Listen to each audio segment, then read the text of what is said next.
دوستو چینل کو سبسکرائب نہیں کیا تو سبسکرائب کریں، لائک کریں اور شیئر کریں اور اس ویڈیو کو آخر تک دیکھنا نہ بھولنا۔ حضرت خالد بن ولید رضی اللہ تعالیٰ عنہ انتقال کی خبر جب مدینہ منورہ پہنچی تو ہر گھر میں کوہرام مچ گیا۔ جب حضرت خالد بن ولید کو قبر میں اتارا جا رہا تھا تو لوگوں نے یہ دیکھا کہ آپ رضی اللہ عنہ کا گھوڑا اشجر، جس پر بیٹھ کے آپ نے تمام جنگیں لڑی، وہ بھی آنسو بہا رہا تھا۔ حضرت خالد بن ولید رضی اللہ عنہ کے ترکے میں صرف ایک ہتھیار، تلواریں، خنجر اور نیزے تھے۔ ان ہتھیاروں کے علاوہ ایک غلام تھا جو ہمیشہ آپ کے ساتھ رہتا تھا، اللہ جل جلالہ کی یہ تلوار جس نے دو عظیم سلطنتوں روم اور ایران کے چراغ بجھائے۔ وفات کے وقت ان کے پاس کچھ بھی نہ تھا۔ آپ رضی اللہ عنہ نے جو کچھ بھی کمایا وہ اللہ جل جلالہ کی راہ میں خرچ کر دیا، ساری زندگی میدان جنگ میں گزار دی۔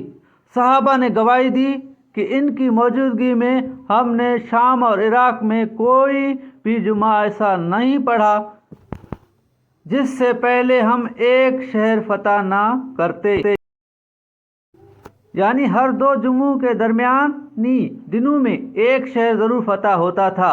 بڑے بڑے جلیل القدر صحابہ رضی اللہ تعالیٰ عنہ نے حضور صلی اللہ علیہ وسلم سے حضرت خالد رضی اللہ عنہ کے روحانی تعلق کی گواہی دی۔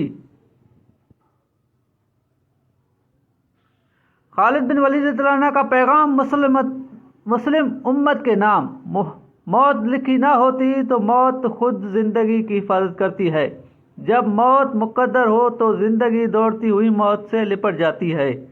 زندگی سے زیادہ کوئی نہیں جی سکتا اور موت سے پہلے کوئی مر نہیں سکتا۔ دنیا کے بزدل کو میرا یہ پیغام پہنچا دو کہ اگر میدان جہاد میں موت لکھی ہوتی تو اس خالد بن ولید رضی اللہ عنہ کو موت بستر پر نہ آتی، رضی اللہ تعالی عنہ۔ اس پیغام کو اس دور میں ہر مسلمان کو ضرور پڑھانا چاہیے اور حضرت خالد بن ولید رضی اللہ تعالیٰ عنہ کے قول کو وقتاً فوقتاً دہراتے رہنا چاہیے۔